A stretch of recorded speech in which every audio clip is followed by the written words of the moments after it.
अगला सेशन अपना आगे का अपन बढ़ाते हैं, किसका?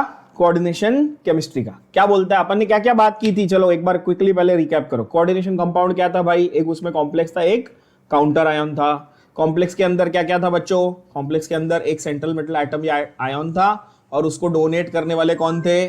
उसको डोनेट करने वाले लाइगेंड्स थे। ठीक है, जस्ट वन सेकंड, ये फोन बजते थे, फोन ग्राहम बेल ना, उंगली करके क्या, छोड़ो, हाँ सॉरी।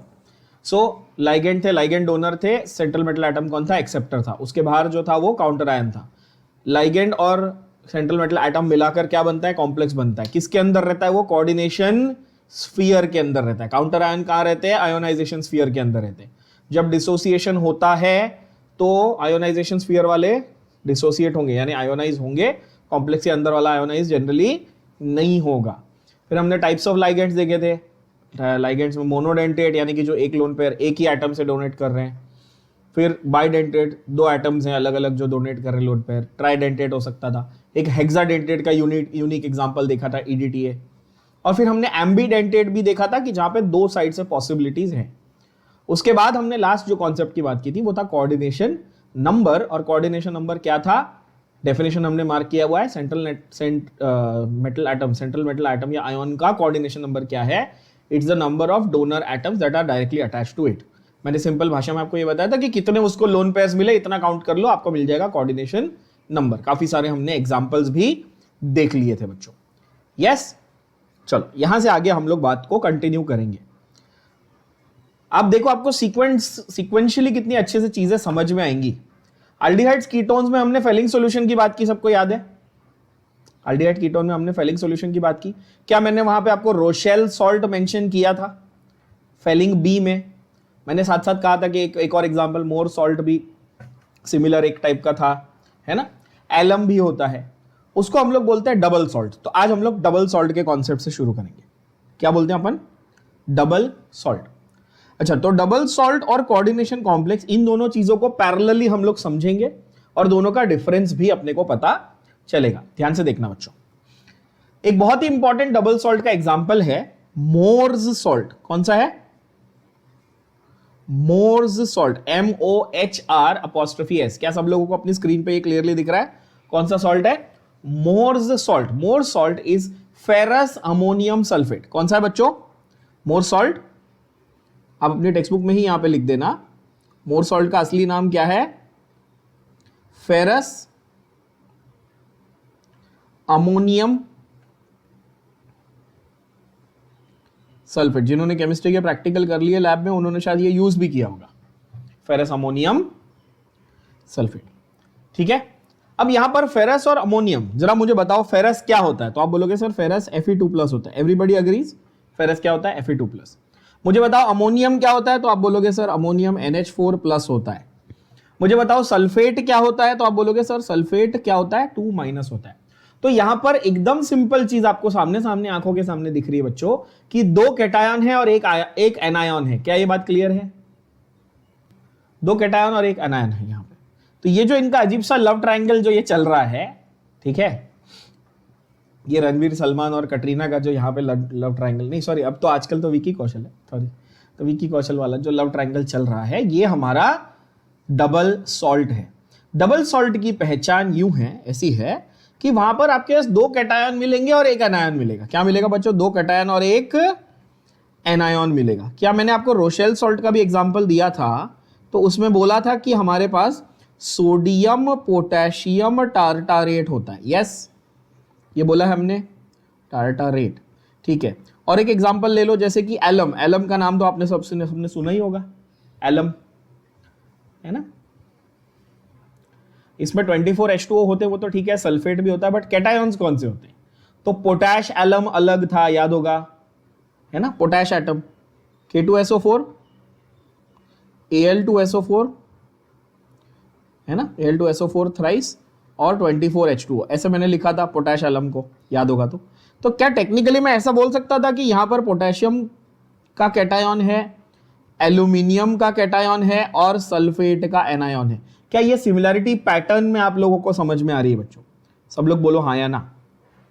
यस, मोर सॉल्ट, रोशेल सॉल्ट। यहां पर हमने पढ़ा Fe2+, NH4+ और सल्फेट। तो मुद्दा ये है कि भाई एक बार ये कैटायन इसके साथ भी बॉन्ड बना लेगा, एक बार ये भी बना लेगा, ये वाला कैटायन का बॉन्ड बनेगा, इसका भी बनेगा, इसका भी सल्फेट बनेगा, इसका भी सल्फेट बनेगा, यानी कैटायन 2 और एनायन 1। नाइंसाफी नहीं हो रही है यहां पे, ऐसे ही बनता है।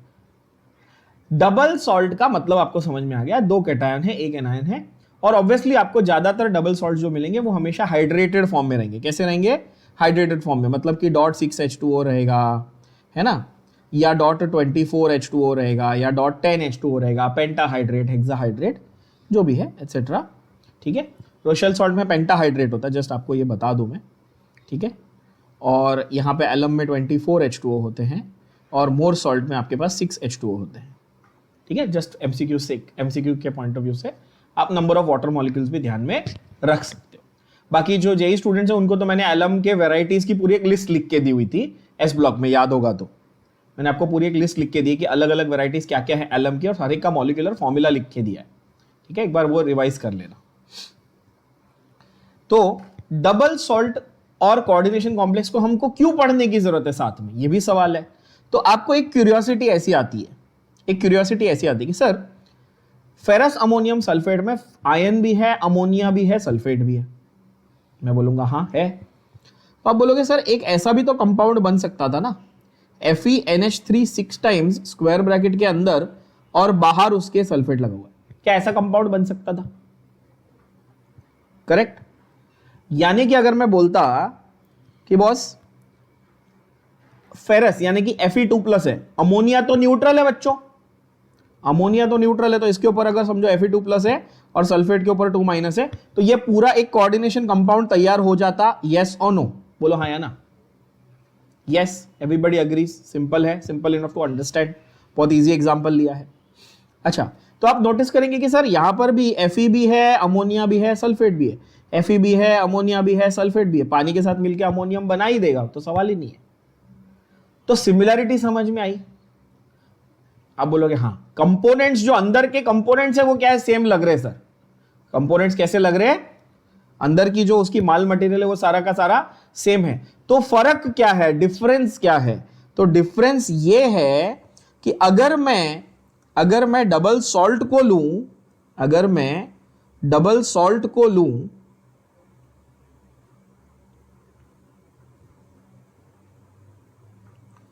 तो इसका डिसोसिएशन जब होगा तो ये भी डिसोसिएट होगा, ये भी डिसोसिएट होगा, क्योंकि दोनों सॉल्ट है। करेक्ट। मतलब इसमें से तुमको Fe2+ मिलेगा, सल्फेट मिलेगा, इसमें से तुमको NH4+ मिलेगा, सल्फेट मिलेगा। क्या ये बात भेजे में गई? यस।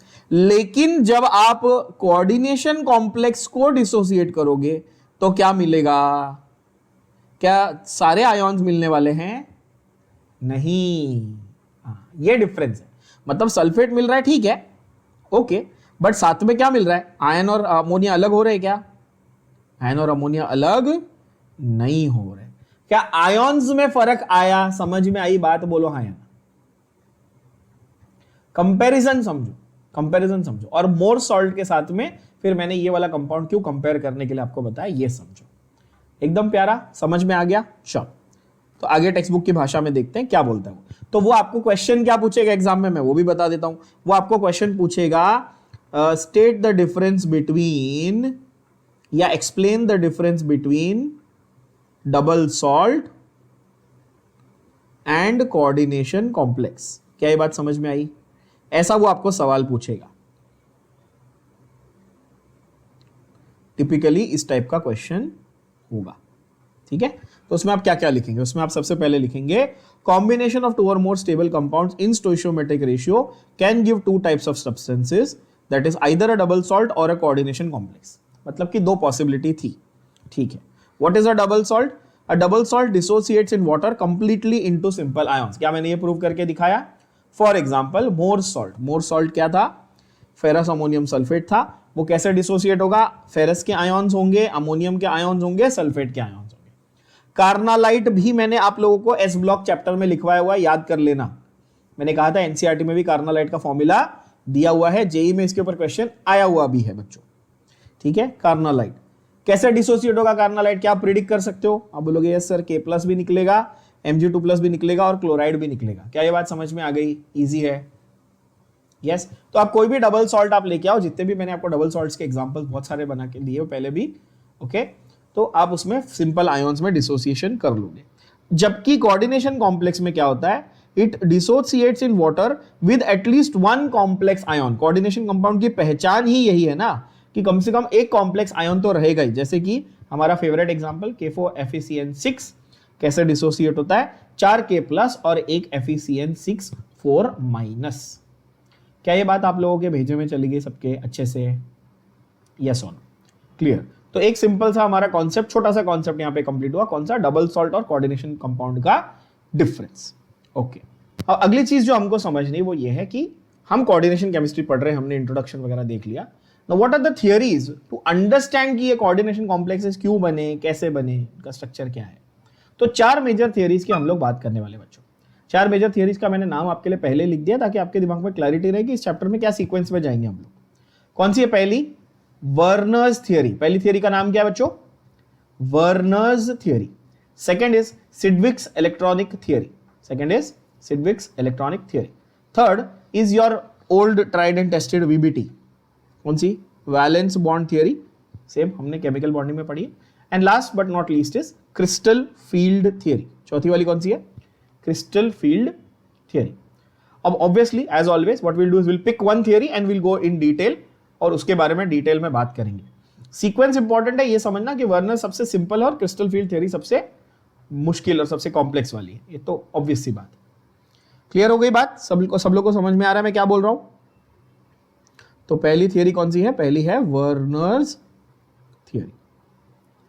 अब वर्नर भाई साहब ने क्या बोला, अब वर्नर भाई साहब ने एक बहुत इंटरेस्टिंग बात बोली, सुनना जरा ध्यान से। वर्नर ने यह बोला कि बॉस आपके पास एक सेंट्रल मेटल है। वर्नर ने बोला ठीक है आपके पास एक सेंट्रल मेटल है जो कोऑर्डिनेट बॉन्ड बना रहा है, वैलिड बात है, और वही मेटल काउंटर आयन के साथ में नॉर्मल बॉन्ड भी बना रहा है, इलेक्ट्रोस्टैटिक अट्रैक्शन वाला, पॉजिटिव नेगेटिव वाला फंडा है ना। तो इसमें इस पूरे कंपाउंड में जो मेटल है उसका बिहेवियर ऐसा है कि उसके पास 2 तरह की बॉन्डिंग या 2 तरह की वैलेंसी बन रही है। बात समझ में आ रही है आपको, अगर नहीं समझ रही तो ऐसे देखना। मैंने जो एग्जांपल लिया था हर बार जो मैं लेता हूं कि FeCN6 वाला, अगर मैं उसमें कहूं कि आयन ने मतलब इस Fe ने साइनाइड के साथ में तो कोऑर्डिनेशन बॉन्ड बनाया था, आप बोलेंगे ठीक है, और इस पूरे के पूरे जो ये पूरा जो कॉम्प्लेक्स आयन था इसके ऊपर 3+ चार्ज था, सॉरी 3- चार्ज था या 4- चार्ज था समझो, और इसने 4 पोटेशियम के साथ में इलेक्ट्रोस्टैटिक अट्रैक्शन करके ये पूरा कंपाउंड रेडी कर लिया था। यही बोला ना हमने। तो वर्नर बाबू क्या बोले आके, वर्नर बाबू बोले कि यहां जो ये बॉन्ड है ना, ये वाला पॉजिटिव नेगेटिव वाला, ये तो तुम्हारा नॉर्मल इलेक्ट्रोस्टैटिक बॉन्ड है। समझ में आ रही बात, ये क्या है तुम्हारा नॉर्मल इलेक्ट्रोस्टैटिक बॉन्ड है, वो तो कुछ बड़ी बात नहीं, आयोनिक बॉन्ड है, पॉजिटिव नेगेटिव है। ये वाला तुम्हारा कोऑर्डिनेशन बॉन्ड है, ठीक है। तो ये जो मेटल है इसने क्या करा, इसने पहले अपना +2 ऑक्सीडेशन स्टेट दिखाया ना, याद है लास्ट लेक्चर के एंड में हमने कैलकुलेशन की थी, याद है सब बच्चों, कि आयन का हम लोग ऑक्सीडेशन स्टेट कैलकुलेट करके दिखाए थे कि Fe + 6 टाइम्स ऑफ -1 = 4-, याद है ना। तो आयन का क्या निकल के आया था, +2। तो अब वो बोल रहा है कि आयन यहां पर जो ये +2 दिखा रहा है इसको आप उसकी बोल दो प्राइमरी वैलेंसी। क्या बोल दो इसको, आप क्या बोल दो उसकी, प्राइमरी वैलेंसी। आप बोलोगे सर ये तो ऑक्सीडेशन स्टेट है। हाँ, तो वर्नर ने ऑक्सीडेशन स्टेट को ही प्राइमरी वैलेंसी बोल दिया। समझे कि नहीं समझे, वर्नर की थियरी का पॉइंट ही यही है। जब वर्नर ने थियरी दी थी तो ये सब ये फंडे नहीं थे, कोऑर्डिनेशन नंबर ये नहीं था, वो धीरे धीरे डेवलप हुआ। तो वर्नर ने सबसे सिंपल पहला बोला कि मेटल 2 टाइप के बॉन्ड बना रहा है, एक तो वो जो नॉर्मल वो जो इलेक्ट्रॉन दे रहा है ना, वो उसकी प्राइमरी वैलेंसी है। जैसे आपको मैं बोलूं कि आयन 2 इलेक्ट्रॉन दे रहा है तो आप बोलोगे हाँ सर उसकी वैलेंसी 2 है, सही है कि नहीं। मैं बोलूं ऑक्सीजन 2 इलेक्ट्रॉन रिसीव करता है, आप बोलते हो उसकी वैलेंसी 2 है कि नहीं। तो ये हो गई उसकी प्राइमरी वैलेंसी, ये गया दिमाग में सबके। अब उसने कितने साइनाइड के साथ बॉन्डिंग की बताओ? उसने 6 साइनाइड के साथ बॉन्डिंग की है बच्चों। तो इसको वर्नर ने बोल दिया उसकी सेकेंडरी वैलेंसी। क्या ये बात समझ में आई? बोलो हाँ या ना। उसने बोला, वर्नर ने बोला कि जो सेंट्रल मेटल एटम है ना, उसके पास 2 तरह की वैलेंसी है, एक है प्राइमरी वैलेंसी और एक है सेकेंडरी वैलेंसी। ये तुमको और मुझको आता है, हमको अंडरस्टैंडिंग है कि primary valency is nothing but oxidation state and secondary valency is nothing but coordination number. ये अंडरस्टैंडिंग आ गई तो वर्नर्स थियरी मजाक है, फिर वर्नर्स थियरी एकदम पपलू है। यस बच्चों, मैं इसको फिर से ब्रीफ में समझाता हूं, पॉइंट फॉर्म में लिखते हैं, ठीक है? ये तो मैंने डायग्राम वायग्राम बना के ऐसे थोड़ा ये बनाया ना, ठीक है? वर्नर ने बोला, अब सुनो वर्नर की थियरी के एक एक पॉइंट सुनते जाओ। इसने बोला सेंट्रल मेटल एटम और सेंट्रल मेटल आयन जो है हैज 2 टाइप्स ऑफ वैलेंसीज। कितनी टाइप्स ऑफ वैलेंसीज? 2 टाइप्स। कौन सी? प्राइमरी वैलेंसी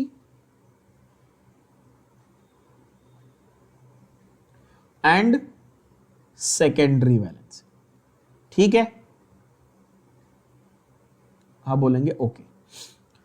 प्राइमरी वैलेंसी के बारे में उसने बोला कि भाई ये जो है, ये मेन जो नंबर ऑफ इलेक्ट्रॉन्स वो दे रहा है उसके ऊपर है। तो इससे हमको पता चला कि अच्छा ये तो ऑक्सीडेशन स्टेट ही है। क्या है ये? ऑक्सीडेशन स्टेट है। और सेकेंडरी वैलेंसी जो उसने बताई वो क्या है? हमारा कोऑर्डिनेशन नंबर। मतलब तब हम लोगों ने डिफाइन नहीं किया था, हमने उसके बाद उसको डिफाइन किया कि अच्छा अब इसको हम लोग कोऑर्डिनेशन नंबर बोलेंगे। आप बोलोगे ठीक है, नो प्रॉब्लम, फाइन। अच्छा, उसने एक और बहुत इंपॉर्टेंट बात बोली जो बाद में रॉन्ग प्रूव हुई। उसने एक बहुत इंपॉर्टेंट बात बोली। उसने बोला कि प्राइमरी वैलेंसी इज वेरिएबल। क्या बोला उसने? वर्नर ने क्या बोला? प्राइमरी वैलेंसी कैसी है बच्चों?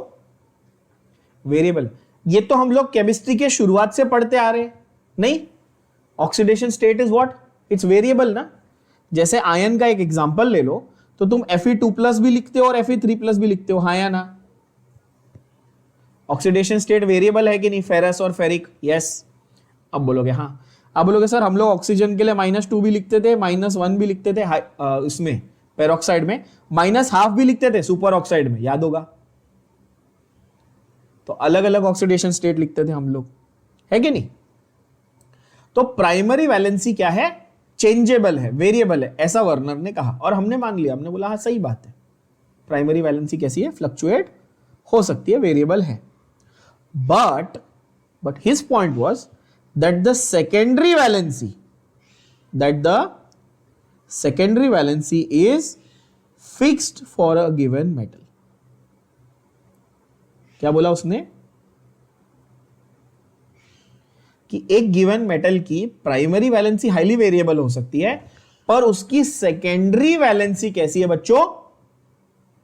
फिक्स्ड है। यह वर्नर की थियरी थी। अब ये इस पे थोड़ा फोकस करना, क्योंकि यहां पे एक एक्सेप्शन भी है। यहां पर कुछ एग्जांपल ले लो। निकल ने कितने लाइगेंड के साथ, यहां पर स्टार्टिंग से देखते जाओ और फटाफट एनालाइज करते जाओ। निकल ने कितने लाइगेंड के साथ में बॉन्ड बनाया? 4 साइनाइड के साथ में, तो इसका कोऑर्डिनेशन नंबर कितना है? 4।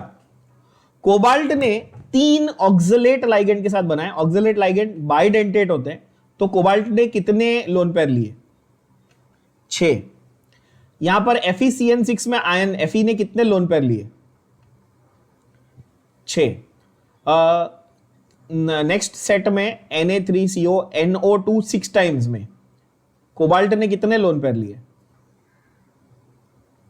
यहां पर एल्यूमिनियम ने कितने लिए नेक्स्ट वाले में? 6।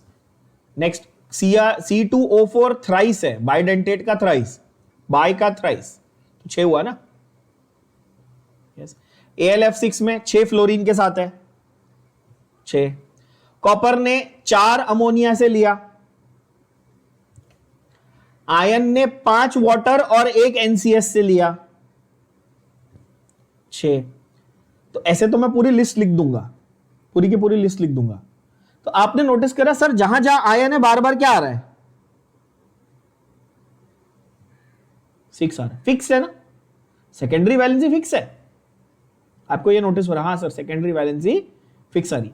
जहां जहां कोबाल्ट है कहीं पे 6 छोड़ के कुछ आया क्या, देखो कोबाल्ट में 6, यहां पर भी देख लो कोबाल्ट, देखो 6 है, यहां पर भी देखो कोबाल्ट 6 है क्या, चेक करो कोबाल्ट देखो 5 अमोनिया 1 कार्बोनेट, यहां पर 1 वाटर 5 अमोनिया। तो इससे क्या साबित कर रहे हैं हम लोग कि जो सेकेंडरी वैलेंसी है वो फिक्स्ड होती है। एक्सेप्शन कहां है, इसको नोटिस करो, FeCO5 टाइम्स आयन को कितने मिले, 5। कार्बोनिल्स में थोड़ा एक्सेप्शन, कार्बोनिल्स में थोड़ा एक्सेप्शन।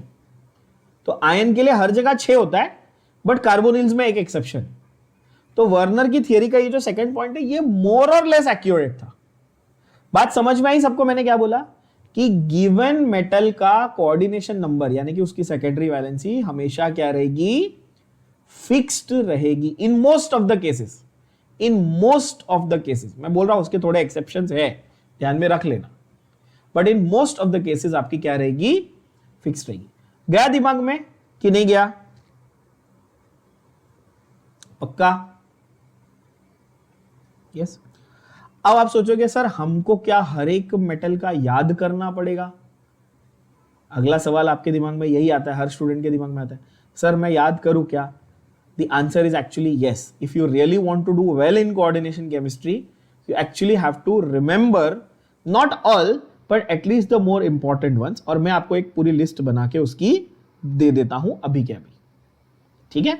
देखो आपका जो सिल्वर है, सिल्वर का कोऑर्डिनेशन नंबर होता है 2। प्लीज याद रखना मैं कोऑर्डिनेशन नंबर लिख रहा हूं, इसको मिक्स करके खिचड़ी करके अपने दिमाग में प्राइमरी सेकेंडरी वैलेंसी को मिक्स नहीं करना बच्चों, ठीक है। तुम लोग ये करते हो मेरे को मालूम है। सिल्वर की नॉर्मली प्राइमरी वैलेंसी कितनी होती है, सिल्वर हमेशा +1 बनाता है ना, यस। तो उसकी प्राइमरी वैलेंसी है 1, जा रहा है दिमाग में, यस। और सिल्वर की सेकेंडरी वैलेंसी क्या है, 2। तो आपको याद, अब देखो और अच्छे से समझ में आएगा कि अच्छा सर आपने ना टोलेंस रिएजेंट में AgNH3 ट्वाइस लिखा था, याद है, coordination number 2, Tollens reagent ammoniacal silver nitrate, याद आ रहा है, यस बच्चों, है ना। तो देखो एप्लीकेशन आपको तुरंत ही मिलता है सामने सामने, ओके। तो Ag का हमेशा 2 होता है, मतलब इन जनरल आपको Ag के 2 वाले मिलेंगे, ठीक है। निकल का आपको 4 वाला मिलेगा, निकल का कितना मिलेगा, 4, ठीक है, okay. Then you have platinum के 4 वाले वेरिएंट भी हैं, प्लैटिनम के 6 वाले वेरिएंट भी है, 2 वाले वेरिएंट भी है। तो प्लैटिनम को छोड़ दो, तो आप कंफ्यूज हो जाओगे। आप करो क्रोमियम, कोबाल्ट और आयन, ये तीनों बहुत इंपॉर्टेंट, क्रोमियम कोबाल्ट और आयन, ये तीनों मेटल सारे डी ब्लॉक के ही, अगर आप नोटिस करो क्रोमियम कोबाल्ट और आयन, इन सबके कितने हैं, 6। इनका कोऑर्डिनेशन नंबर हमेशा क्या होता है, 6, एक्सेप्ट इन पेंटाकार्बोनिल FeCO5 जो है एक्सेप्शन है, वो एक्सेप्शन को ध्यान में रख लेना। बाकी सब जगह आयन का क्या है, आंख बंद करके कितना लिखेंगे आप, फिक्स्ड है, 6 है। क्लियर हो रही बात। और एक जेई वालों के लिए बता रहा हूं, एनसीईआरटी में शायद लिखा है कि नहीं मुझे याद नहीं, एनसीईआरटी में शायद ये पॉइंट है, मॉलिब्डेनम, नाम सुना है मॉलिब्डेनम सबने, मॉलिब्डेनम का होता है 8, मॉलिब्डेनम इज 8, ठीक है। ये एक ही है, इसका कोई कंपाउंड नहीं है आपके सिलेबस में, ठीक है, बट मॉलिब्डेनम का कोऑर्डिनेशन नंबर 8 है, एटलीस्ट इतना तो याद कर। क्या ये बात क्लियर हुई सब बच्चों को। ये कोऑर्डिनेशन नंबर के जो वैल्यूज है थोड़े से याद कर लेना, आगे आपको आसानी होगी, trust me, it will make life easier for you as you go along in the chapter, ठीक है। कोई कंपल्शन नहीं है, बट याद कर लोगे तो अच्छा होगा, okay. So primary valency is variable, secondary valency is fix, इसका एक्सेप्शन भी मैंने साथ साथ आपको बता दिया कि कोई गारंटी नहीं है कि फिक्स है। अच्छा, अगला उन्होंने बोला, वर्नर भाई ने बोला, एक और पॉइंट सुन लो भाई, उन्होंने बोला primary valency is shown by, अब उन्होंने बोला कि यार जब आप डायग्राम बनाते हो ना, पहले ये समझ लो, हाँ डायग्राम जो बनाते हैं अपन, याद है हमने coordination sphere, ionisation sphere diagram बनाया था, तो उन्होंने बोला जब आप बॉन्ड दिखाते हो तो नॉर्मली तो हम लोग ऐसा बोलते हैं ना कि नॉर्मल बॉन्ड है तो डैश है और कोऑर्डिनेट बॉन्ड है तो एरो है, ऐसा बोलते हैं ना अपन नॉर्मली। वर्नर ने बोला कि प्राइमरी वैलेंसी और सेकेंडरी वैलेंसी को तुम सॉलिड लाइन और डॉटेड लाइन से दिखाओगे। कैसे दिखाओगे? सॉलिड लाइन और डॉटेड लाइन से दिखाओगे। अब यहां पे उन्होंने आई थिंक दिखाया ही नहीं नहीं दिखाना चाहिए था ना, एक minute, I don't think they made the,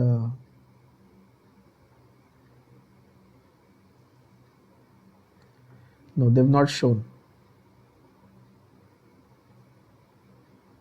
I think so, no they have not shown, but अपन लिख देते, ठीक है अपन लिख देते हैं जस्ट इन केस। अगेन ये पॉइंट आपको एनसीईआरटी में आपके मिल जाएगा, ठीक है, ये पॉइंट मेंशन कर देना। Primary valency should be shown by solid line and secondary valency is shown by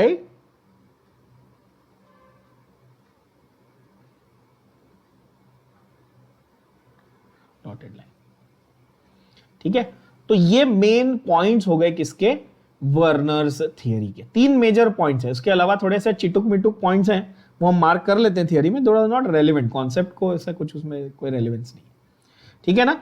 तो Werner theory of coordination complexes, again ये आपके थियरी पेपर में डायरेक्ट एसएक्यू आता है फॉर 2 मार्क्स, ये आया हुआ है पहले भी आपके थियरी पेपर में, बोर्ड्स में, explain Werner's theory of complexes, ठीक है ना। चलो, तो पहला पोस्टुलेट क्या था? Metal in a complex possesses 2 types of valencies, primary secondary. Primary वाली आयोनाइजेबल है, सेकेंडरी वाली नॉन आयोनाइजेबल है। ये कैसे पता चलता है? जब हम डिसोसिएशन करते हैं तो हम कोऑर्डिनेट बॉन्ड को तोड़ते हैं कि नहीं तोड़ते? नहीं तोड़ते, तो वो नॉन आयोनाइजेबल है। जिसको ब्रेक करते वो आयोनाइजेबल है। क्या ये बात समझ में आ रही है?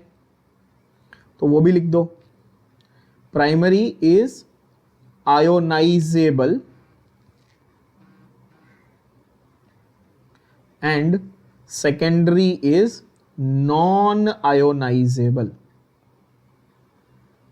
एंड यू विल रियलाइज कि ये तो काफी रेपिटेटिव हो गए पॉइंट्स, है ना। आई होप ये आप लोगों को समझ में आ गया कि हाँ सर ये तो सारे पॉइंट सेम टू सेम नहीं हो गए जो ऑलरेडी कर चुके हैं, ठीक है।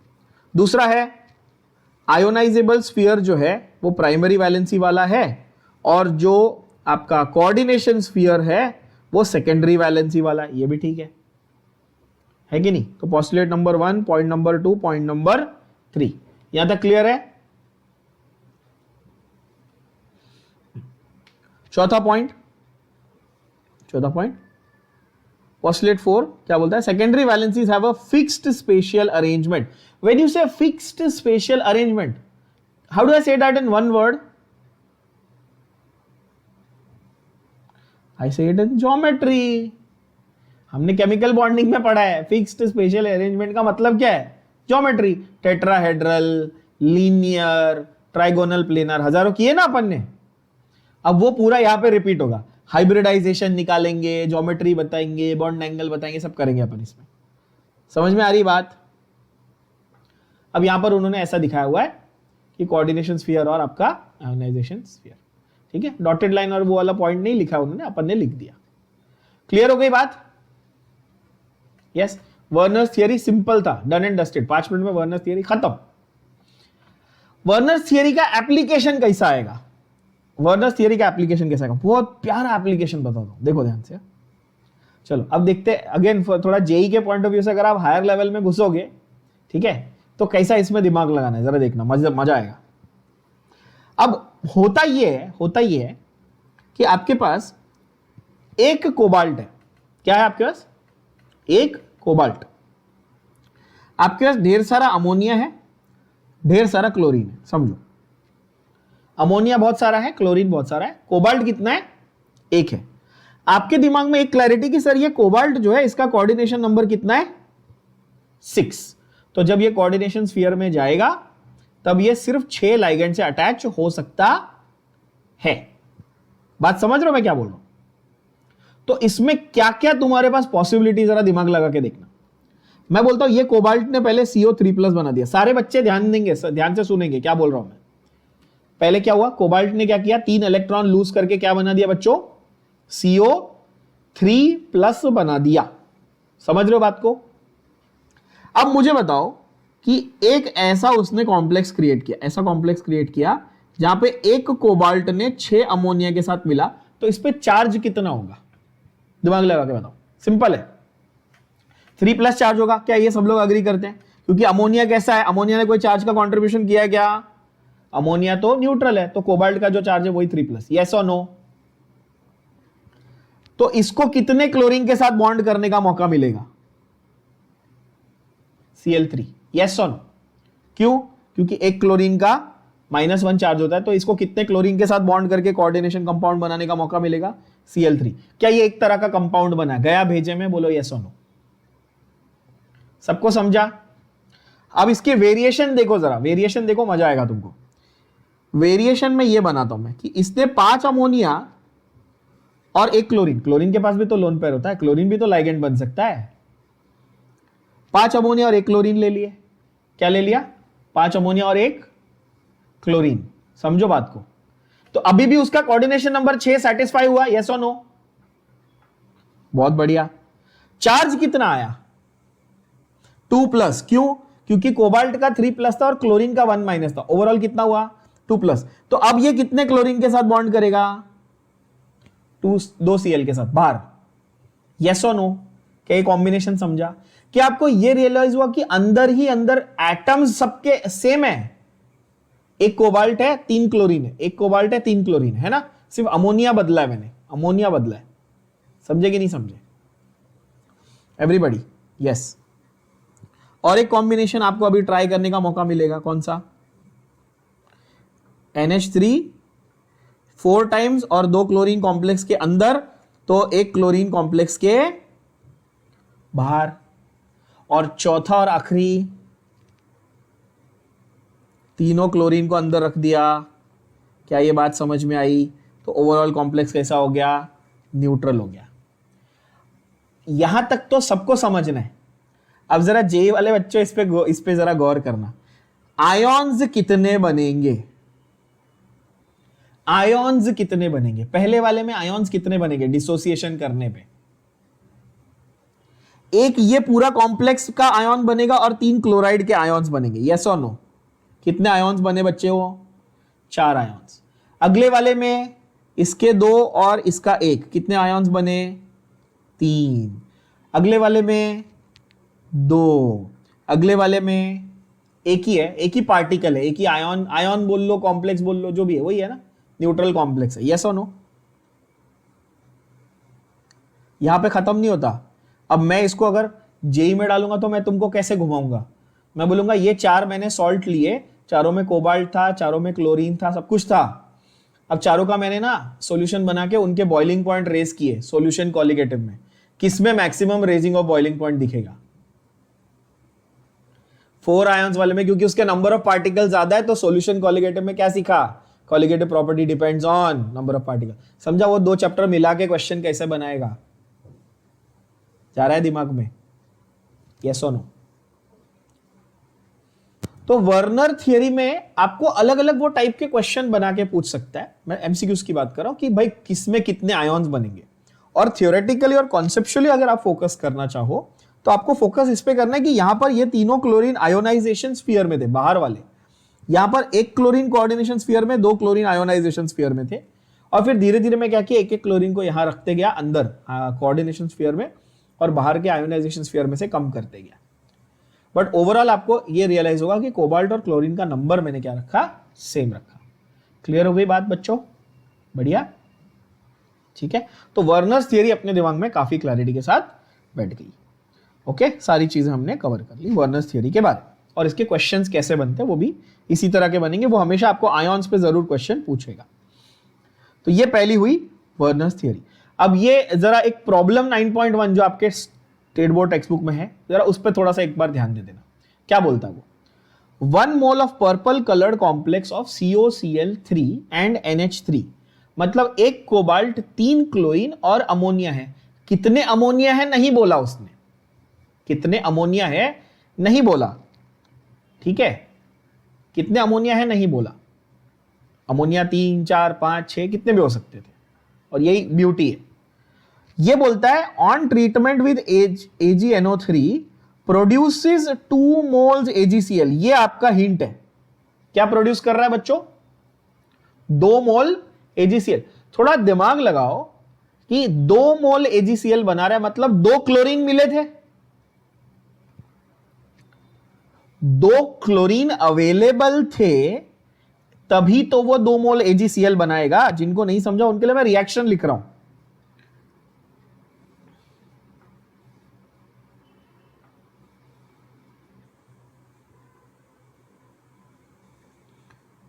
जो लोगों को ये नहीं समझा ध्यान देना।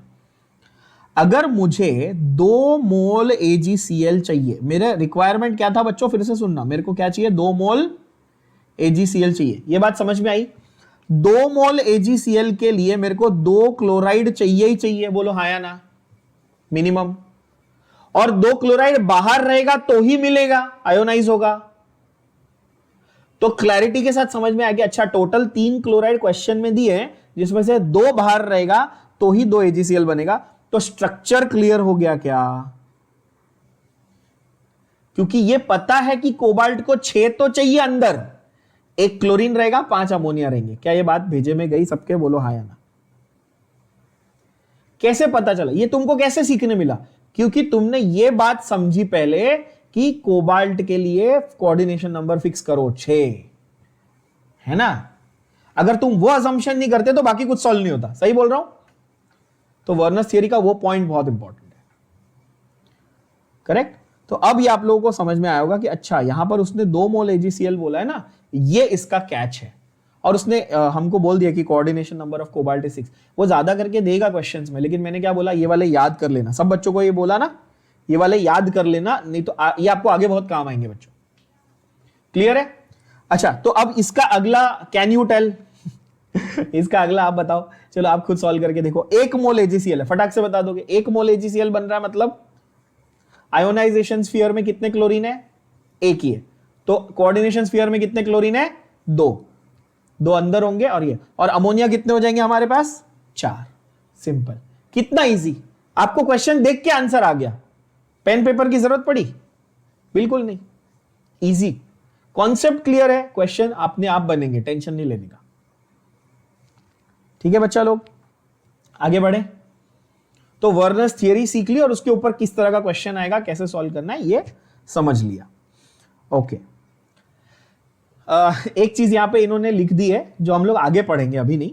उन्होंने लिखा कि जिसमें 6 कोऑर्डिनेशन नंबर है ना, उसका ऑक्टाहेड्रल स्ट्रक्चर होगा, और जिसमें 4 कोऑर्डिनेशन नंबर है ना, तो उसका स्क्वायर प्लेनर या टेट्राहेड्रल हो सकता है। ये अभी मार्क करके रखो, आगे समझाऊंगा। अभी ज्योमेट्री में मत घुसो, कंफ्यूज हो जाओगे। ठीक है, पहले से मार्क करके रख दो, आगे समझाऊंगा। अगला छोटा सा कॉन्सेप्ट है, how to classify complexes. How to classify complexes. अब मैंने पिछले सेशन में आपको यह बताया था कि हाउ टू क्लासिफाई लाइगेंड्स, याद है सबको? एम्बीडेंटेट, मोनोडेंटेट, पॉलीडेंटेट, फलाना डेंटेट, सारे बताए थे, याद होगा। इनफैक्ट मैंने बातों बातों में आपको लाइगेंड्स के ये भी बता दिए थे कि पॉजिटिव भी हो सकते हैं, नेगेटिव भी हो सकते हैं, न्यूट्रल भी हो सकते हैं, ये भी बता दिया था, है कि नहीं? ये सारी बातें हो चुकी है। कॉम्प्लेक्सेस को हम कैसे क्लासिफाई करेंगे? बहुत सिंपल है यार। होमोलेप्टिक एंड हेट्रोलेप्टिक, ये नाम है। क्या नाम है? Homoleptic and heteroleptic.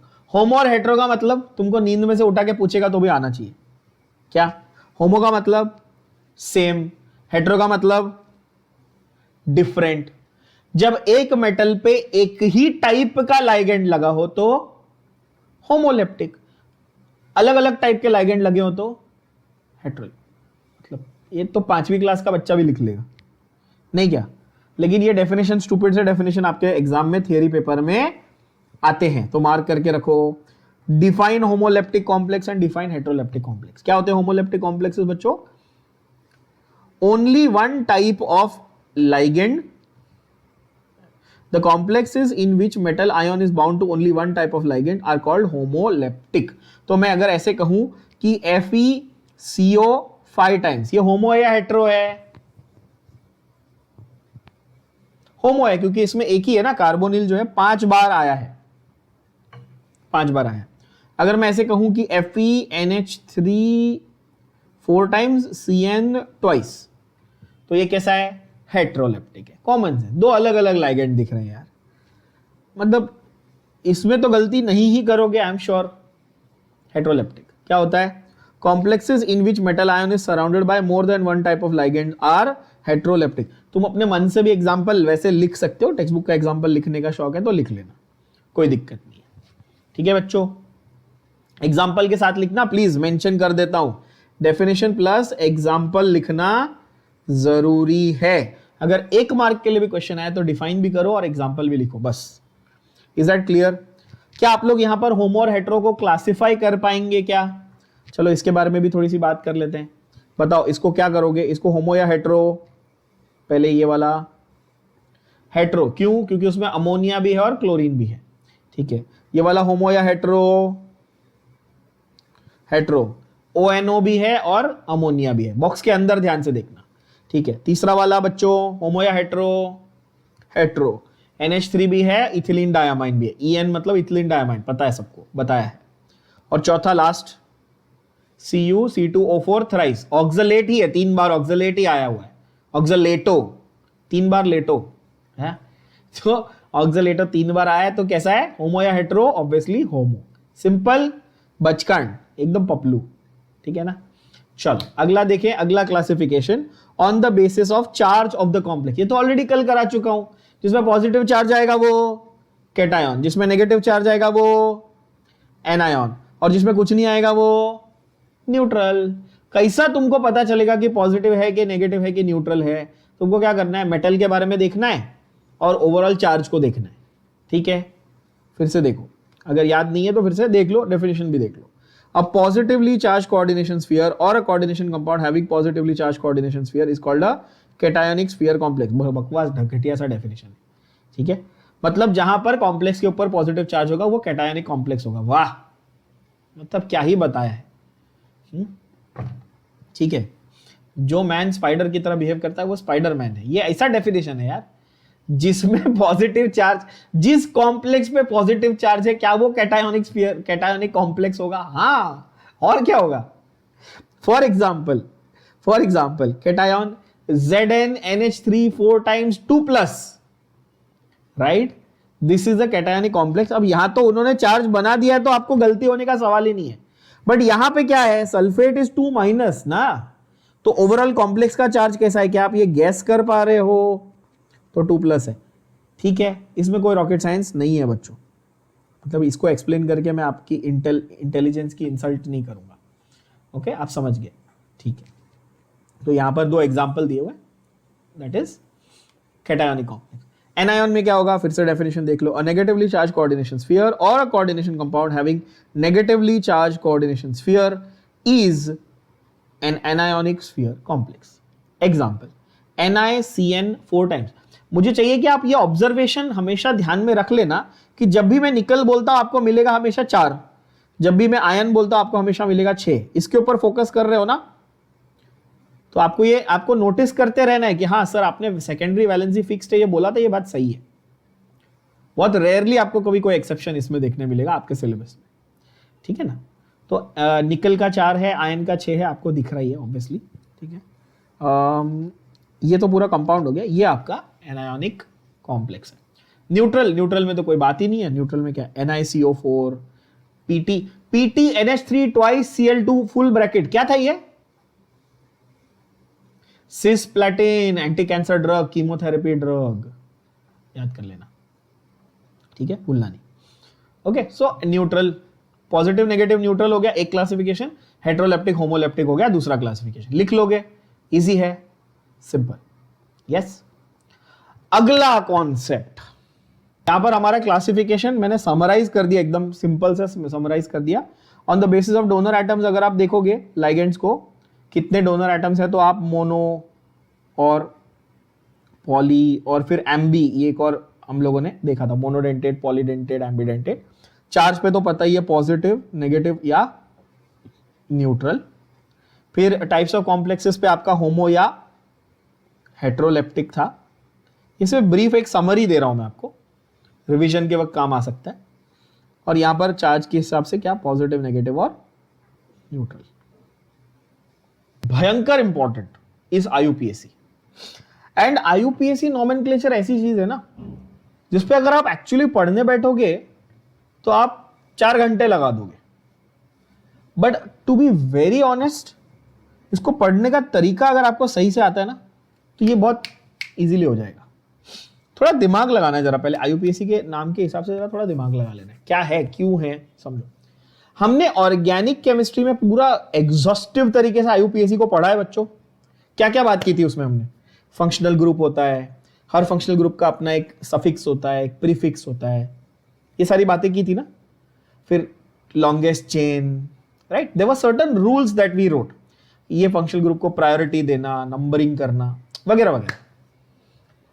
इसमें क्या बोलता है ये कोऑर्डिनेशन केमिस्ट्री में, ये क्या बोलता है? बोलता है 3-4 बेसिक मैं आपको रूल पहले बता रहा हूं, उसको ध्यान में रखना, और उसके बेसिस पे हम लोग नाम बिल्ड करते जाएंगे। पहली बात तो ये कि ऑर्गेनिक से इसकी सिमिलरिटी इसमें है कि अगर मोर देन वन लाइगेंड आ गया, क्या आ गया, more than one type of ligand आ गया, मतलब हेट्रोलेप्टिक या होमोलेप्टिक, हेट्रोलेप्टिक। तो बोल रहा है अगर more than one type of ligand और तुमको नाम लिखना है ना तो तुम अल्फाबेटिकल ऑर्डर में लिखना। पहली बात तो उसने क्लियर की। क्या ये सिमिलर है ऑर्गेनिक से? मैं इसलिए पहले वो बता रहा हूं क्योंकि तुम्हारे दिमाग में फ्रेश है। वो ऑर्गेनिक मैंने नोमेनक्लेचर सबको पढ़ाया है, बरोबर है? यस और नो बच्चों? पहला वो कॉमन हो गया, ठीक है। दूसरी चीज, अगर मोर देन वन लाइगेंड, एक ही टाइप का मोर देन वन है, तो डाई, ट्राई, टेट्रा ये लिख सकते हो, बरोबर है? जैसे तुम लोग लिखते हो ऑर्गेनिक में di methyl, tri methyl, tetra ethyl लिखते हो ना, तो वैसे यहां पे भी लिख सकते हो, डाई अमीन, डाइक्लोरो, डाइसाइनेटो लिख सकते हो, ठीक है। अब बोलोगे हाँ सर यहां तक तो एकदम सिंपल सिंपल लग रहा है, ओके। तीसरी चीज वो बोलता है कि जब तुमको ये आईयूपीएसी नाम लिखना है किसी कॉम्प्लेक्स का, तो उसका सीक्वेंस मेंटेन करना जरूरी है। क्या मेंटेन करना जरूरी है? सीक्वेंस। पहले किसका नाम लिखना है, बाद में किसका नाम लिखना है, ये सीक्वेंस बहुत इंपॉर्टेंट है, ठीक है। जैसे कि अगर आप कॉम्प्लेक्स लिख रहे हो तो लाइगेंड पहले आएगा और मेटल बाद में आएगा। क्या आएगा? लाइगेंड पहले आएगा और मेटल बाद में आएगा, ये भी इंपॉर्टेंट है। तो ऐसे इनके जो टिपिकल रूल्स हैं, पहले अपन वो सारे रूल्स देख लेते हैं, फिर एक एक रूल को क्या करेंगे, अप्लाई करेंगे। एग्जांपल्स ज्यादा करोगे तो आपका आईयूपीएसी क्लियर होगा। बैठ के रूल्स को रटते मत बैठो, नहीं तो 4 घंटे निकल जाएंगे, पता भी नहीं चलेगा, ठीक है। तो पहले रूल्स को फटाफट गो थ्रू कर लो और फिर एग्जांपल्स के ऊपर एग्जॉस्टिवली अप्लाई करेंगे, ठीक है बच्चों। चलो, तो rules for nomenclature also, they are not going to ask you a question in your theory paper, write down the rules for IUPAC nomenclature. Nobody is going to ask you that. Huh? So please just read, understand and apply. Don't waste your time in sitting and memorizing these. Am I clear? और एक चीज सुन लेना, IUPAC name of coordination compound is a 101% guaranteed question in your exam. No matter what paper, whether it is your JEE, CET, NEET, boards, whatever paper you are giving, coordination compound का IUPAC name का एक question 101% guaranteed आएगा, मतलब आएगा ही। जो अभी ये जो पूरा पैराग्राफ सिखा रहा हूं इसमें से क्वेश्चन आएगा, ये लिख के ले लो, ठीक है। तो अच्छे से सीखना। Name the ligand first and the metal later. Ligand पहले लिखो, मेटल बाद में लिखो, ये पहला रूल। एनायोनिक लाइगेंड्स जो हैं उसमें लास्ट का जो IDE है उसको क्या बना दो, O। याद है मैंने बोला था साइनाइड को साइनेटो और ATE को ATO, ऑक्सलेट को ऑक्सलेटो, क्लोराइड को क्लोराइडो, ब्रोमाइड को ब्रोमाइडो, आयोडाइड को आयोडाइडो, हाइड्रोक्साइड को हाइड्रोक्साइडो, कार्बोनेट को कार्बोनेटो। समझे कि नहीं समझे? यस बच्चा पार्टी, यस। मैंने गंदा जोक भी मारा था, सनेडो, याद होगा, ठीक है। So remember, ide becomes ido and ate becomes ato. Clear? Name of complex is always one single word, there is no gap, no space, no dash, nothing. Organic में कैसा था, नंबर और इसके बीच में डैश लिखने का, दो नंबर के बीच में कॉमा लिखने का, ये सब था ना नाटक। यहां पे क्या है, एंटायर कॉम्प्लेक्स का नाम is always one single word, no space, no space. Is that clear? Yes और नो? यस। चौथा इंपॉर्टेंट पॉइंट, जब भी मेटल लिखो उसका ऑक्सीडेशन नंबर रोमन नंबर में उसके बाजू में ब्रैकेट में लिखो। पढ़े लिखे लोगों के लिए bracket is equal to parenthesis, हमारे जैसे गवार लोगों के लिए bracket, round bracket is called parenthesis. You all know this ना, इंग्लिश मीडियम में पढ़े हुए बच्चों, राउंड ब्रैकेट को क्या बोलते हैं, पैरेंथेसिस बोलते हैं, राइट? ओके, सो मेटल का oxidation number is written in Roman numerals in parenthesis without any space of course. And ये पिछले लेक्चर में भी याद दिलाया था, दोबारा याद कर लो, इसको हम लोग स्टॉप नोटेशन बोलते हैं, ठीक है। याद नहीं है तो रेडॉक्स के मैंने वीडियो डाल दिए, रेडॉक्स के वीडियो डाल दिए, जिन आप सब लोगों को रेडॉक्स तो पढ़ाया ही है मैंने सभी लोगों को, बट याद नहीं है तो रेडॉक्स रिवाइज कर लेना, 2 ही वीडियो होंगे लाइक छोटे छोटे, उसमें से एक बार फास्ट फॉरवर्ड करके देख के रिवाइज कर लेना अगर रेडॉक्स याद नहीं है तो। चलो, उसके अलावा पैरेंथेसिस में आपने ये लिख दिया, ठीक है। उसके अलावा क्या है, अगर कॉम्प्लेक्स में एक से ज्यादा लाइगेंड है सेम टाइप का, मोर than one ligand of the same type, तो डाई, ट्राई, टेट्रा, पेंटा ऐसा कर सकते हैं। अगर मोर देन वन टाइप है तो अल्फाबेटिकल ऑर्डर होगा, है कि नहीं? Suppose there are 2 ligands with the same prefix, suppose 2 ligand है, टेट्रा एक्वा है, मतलब 4 पानी है और 2 क्लोरीन है, तो क्या करेंगे, टेट्रा एक्वा पहले आएगा, डाइक्लोरो बाद में आएगा। क्या ये मैंने सेम चीज ऑर्गेनिक में भी बताई है कि डाई और ट्राई के जो डी और टी है उसको गिनने का, कि जो एक्चुअल मिथाइल इथाइल है उसके अल्फाबेट को गिनने का? हाँ, जो एक्चुअल सब्स्टिट्यूएंट है उसी को गिनने का। तो क्या नया क्या बता रहा है, सेम ही तो है, सेम है ना। तो लॉजिक नहीं छोड़ना है, जो लॉजिक तुमने अच्छे से पढ़ा है ना ऑर्गेनिक में, वो सेम लॉजिक अप्लाई करना है, कॉमन सेंस रखनी है दिमाग में। अच्छा, इसमें एक बहुत ही यूनिक वाला आता है, जैसे कि कुछ ऐसे कंपाउंड है जिनके नाम में ही डाई या ट्राई है, जैसे इथिलीन डायमाइन, इसके नाम में ही डाई है, यस और नो बच्चों? तो अगर मेरे पास 2 EN हो जाएंगे, ध्यान से सुनना, मेरे पास क्या हो जाएंगे, 2 EN हो जाएंगे, तो मैं अगर ऐसे लिखूं डाई इथिलीन डायमाइन, तो इसका तो नाम का मीनिंग चेंज हो जाएगा ना, इसका नाम का मीनिंग चेंज हो जाएगा ना बच्चों। डाई इथिलीन डायमाइन का मतलब तो ऐसा हो जाएगा कि 2 इथिलीन थे और 2 अमाइन ग्रुप थे, है ना, इसका मतलब तो ये नहीं हो जाएगा, तो डाई इथिलीन डायमाइन नहीं चलेगा। समझ रहे हो बात को मैं क्या बोल रहा हूं? जब उसके नाम में ही डाई है तो आगे डाई नहीं लिख सकते, तो क्या लिखने का, तो आगे लिखने का बिस। क्या लिखने का? बिस का मतलब भी होता है 2। तो जब ऐसा लाइगेंड है जिसके नाम में ही डाई है तो आगे डाई नहीं लिख सकते, क्या लिखना पड़ेगा? बिस। या अगर 3 होते तो ट्रिस, 4 होते तो टेट्रा किस, क्या लिखते? 4 होते तो टेट्रा किस, 5 होते तो पेंटा किस, 6 होते तो हेक्सा किस। समझ में आया? बोलो हाँ या ना। यस। बिस, ट्रिस, टेट्राकिस, पेंटाकिस, हेक्साकिस एटसेट्रा। कब यूज करने का? जब ऐसा लाइगेंड हो जिसके नाम में ही डाई ट्राई वगैरह है। जा रहा है भेजे पे, यस और नो? सिंपल, काफी इजी। अब स्टेटमेंट देखो क्या बोलता है। If the name of ligand itself contains numerical prefix then number the prefixes by, मतलब with, bis for 2, tris for 3, tetrakis for 4 and so forth.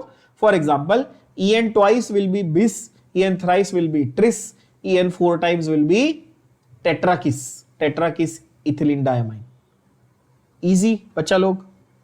And last but not least, the metal in the cationic neutral complex is specified by its usual name when it is anionic, while it is in the cation it is usual name, in the anion it is ATE. ये थोड़ा अजीब है, ये थोड़ा अजीब है। जब metal का नाम लिख रहे हो, जब मेटल का नाम लिख रहे हो, अब जरा ध्यान से सुनना, ये Fe का इंग्लिश में नाम क्या है? Fe का इंग्लिश में नाम क्या है? आयरन। लैटिन में नाम क्या है? फेरस। लैटिन में नाम क्या है? फेरस, है ना। सिल्वर Ag, इंग्लिश में नाम क्या है? लैटिन में नाम क्या है?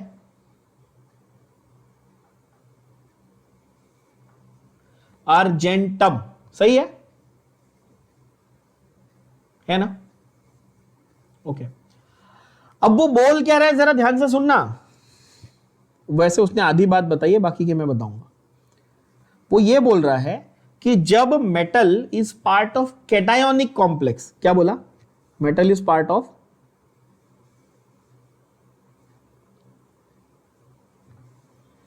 Cationic complex and here metal is part of anionic complex. ध्यान से सुनना, पहले नोटिस करो, metal is part of which complex? Here cation, here metal is part of which complex? Anionic. Yes और नो? रूल ये बोलता है कि पॉजिटिव वाला है ना, कैटायोनिक कॉम्प्लेक्स है ना, तो यहां पर इसका नाम है आयन। यहां पे क्या नाम है? आयन।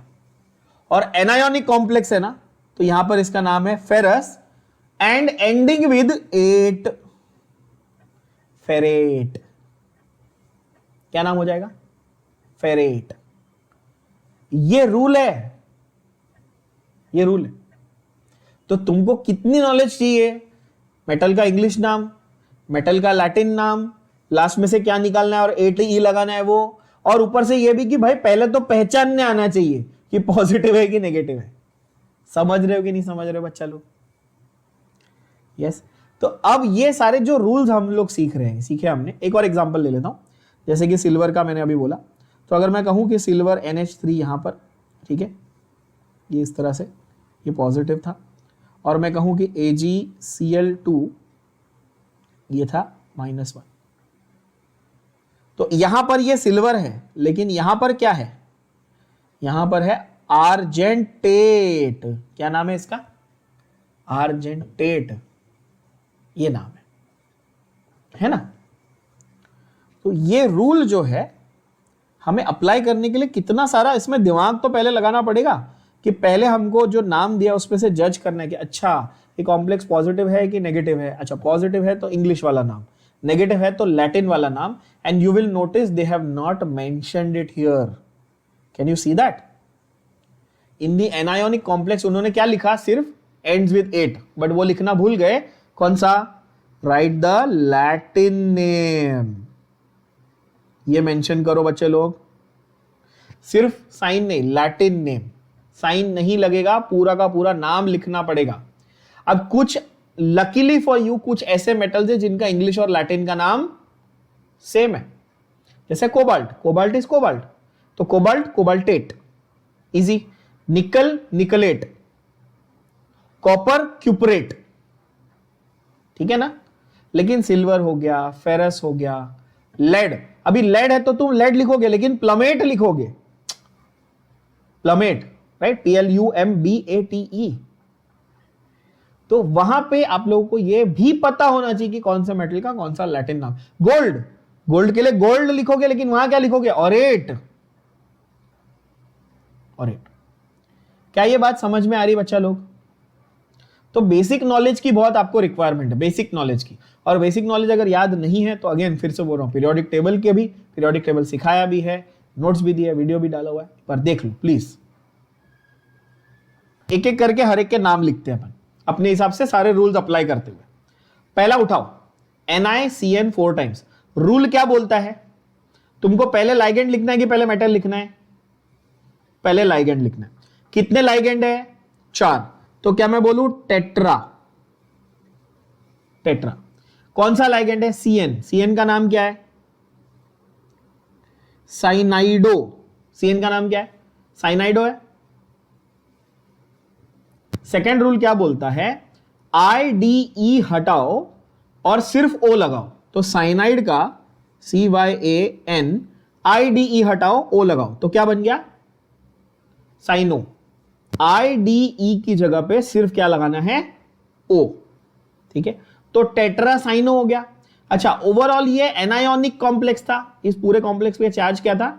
एनायोनिक था। तो मेटल का नाम लैटिन में आना चाहिए, बट निकल को निकल ही बोलते हैं, तो निकल और आगे क्या लगा दिया? 8, निकलेट। अच्छा, और एक चीज, निकलेट के तुरंत बाद ब्रैकेट करके उसका ऑक्सीडेशन स्टेट लिखना है। कितना ऑक्सीडेशन स्टेट? अब आप बोलोगे ऑक्सीडेशन स्टेट कैसे निकालना है? तो nickel plus 4 of cyanide, 4 cyanide मतलब 4 इंटू -1, ओवरऑल -2, तो निकल का कितना निकल के आया? +2, तो रोमन नंबर में 2। क्या ये बात समझ में आई? तो टेट्रासाइनो निकलेट नाम हो गया। क्या हो गया?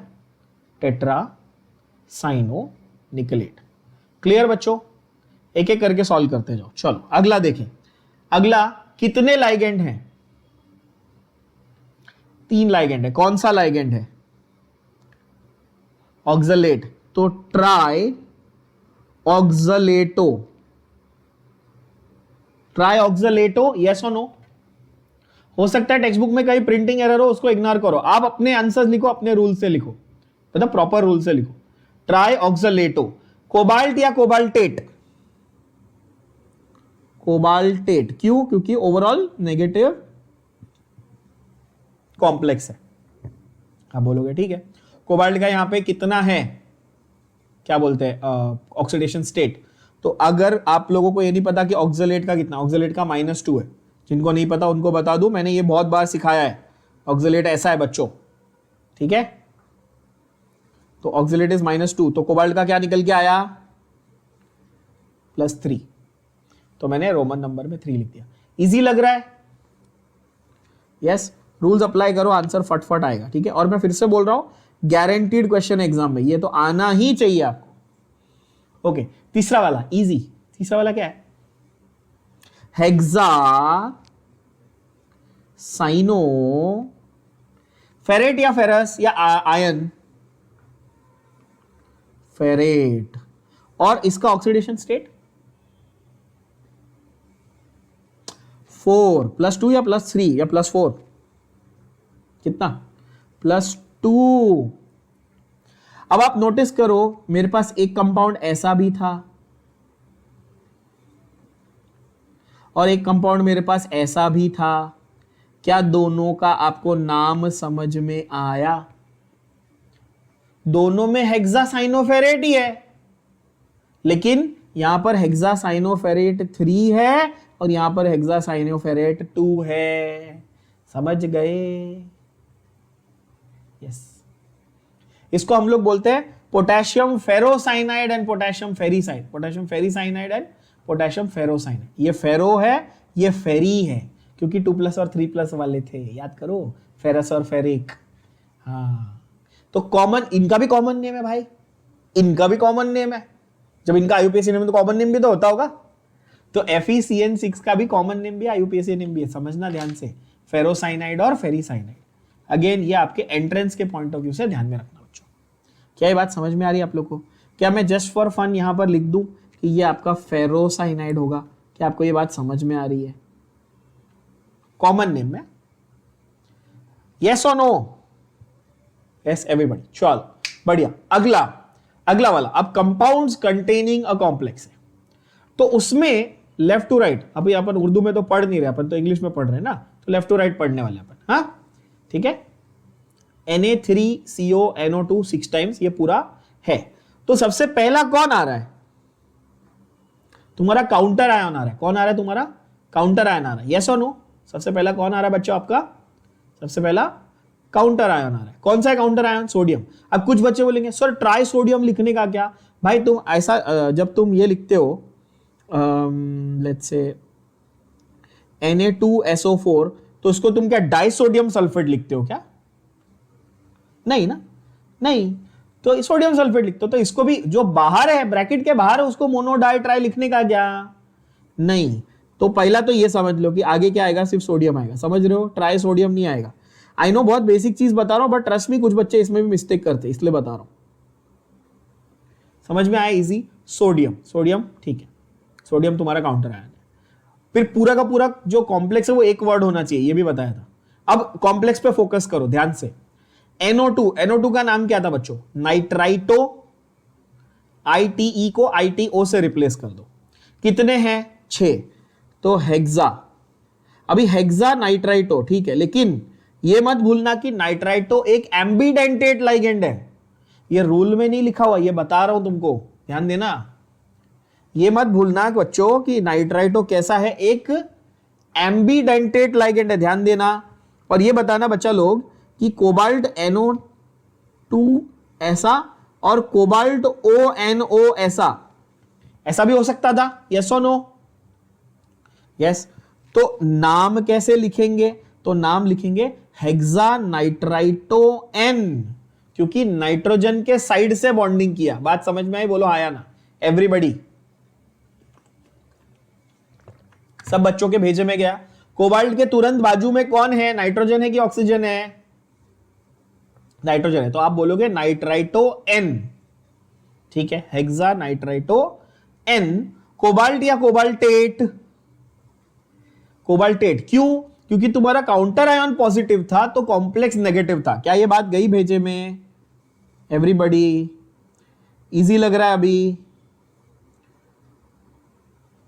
और 3 ऑक्सीडेशन नंबर एक बार चेक कर लेना, 3 आना चाहिए मेरे हिसाब से, जस्ट काउंट कर लेना, क्योंकि nitrito is -1, cobalt should be +3, तो ओवरऑल -3, हाँ ठीक है। नाइट ऑक्सीडेशन स्टेट चेक कर लेना, 3 आना चाहिए, बरोबर।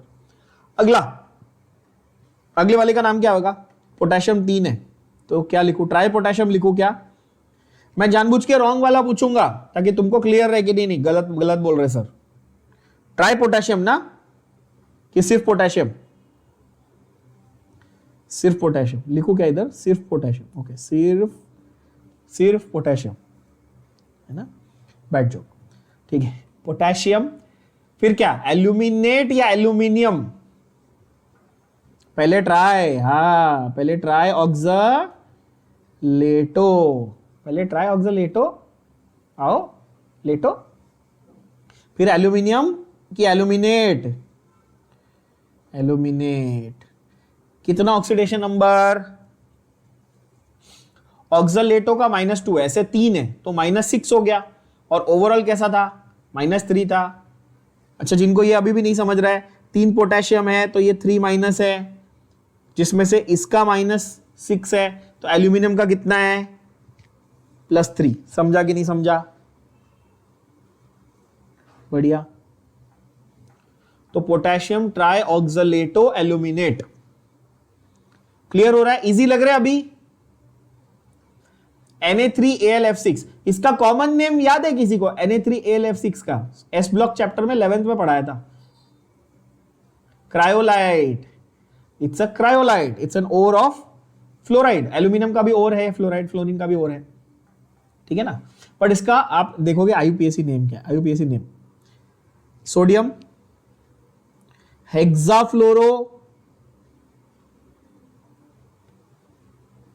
एल्यूमिनेट।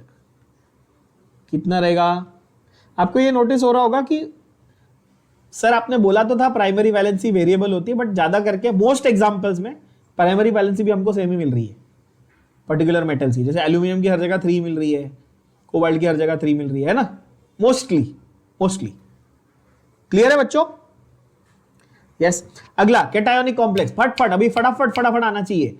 टेट्राअमीन, NH3 क्या है, NH3 है टेट्राअमीन। अब इसमें ना बच्चे बहुत सिली सा डाउट लेके आते, बट जेन्युइन डाउट लेके आते, क्या सर टेट्राअमीन में 2 A लिखने का कि नहीं लिखने का। टेट्राअमीन में टेट्राअमीन ऐसा लिखूं कि एक ही A लिखूं, क्या लगता है, क्या करेक्ट है, जेन्युइन डाउट है ना, एक ही A रहेगा। तो ऑर्गेनिक में होता था क्लैश ऑफ वावेल, यहां नहीं होता, यहां पर लिखना है, तो टेट्रा, ठीक है। अमीन है, please for heaven sec don't say amine, don't say amine please. हाँ, पढ़े लिखे गवारों की तरह बिहेव मत करना, कितना भी सिखा दो एक नमूना ऐसा जरूर निकलता है जो NH3 को अमाइन बोलता है, ठीक है। तो अपने माँ बाप का पैसा मत गलाओ, पढ़ाई की है ना तो सीखो कि अमीन और अमाइन में फर्क होता है। क्या होता है? टेट्रा अमीन, कॉपर या क्यूपरेट? कॉपर, क्योंकि इंग्लिश है, पॉजिटिव कॉम्प्लेक्स है, तो ठीक है, इंग्लिश में उसका नाम कॉपर। अच्छा, ओवरऑल कॉपर, क्योंकि अमोनिया NH3 अपने आप में न्यूट्रल है, तो जो चार्ज है वो किसका है? कॉपर का है, तो उसकी ऑक्सीडेशन स्टेट कितनी हुई? 2। समझा कि नहीं समझा? अच्छा, एक और चीज भूलना मत कि इन्होंने कॉम्प्लेक्स लिखा, अब इसके बाद कोई काउंटर आयन तो है नहीं, तो ये बाजू में एक वर्ड लिखना जरूरी है। क्या? आयन। वैसे यहां पर भी लिखना जरूरी है कि ये वाला आयन था, ये वाला आयन था, ये वाला आयन था, समझ रहे हो? आपको ये भी बताना पड़ेगा ना कि उसके बाजू में कोई काउंटर आयन नहीं है। कैसे बताओगे आप?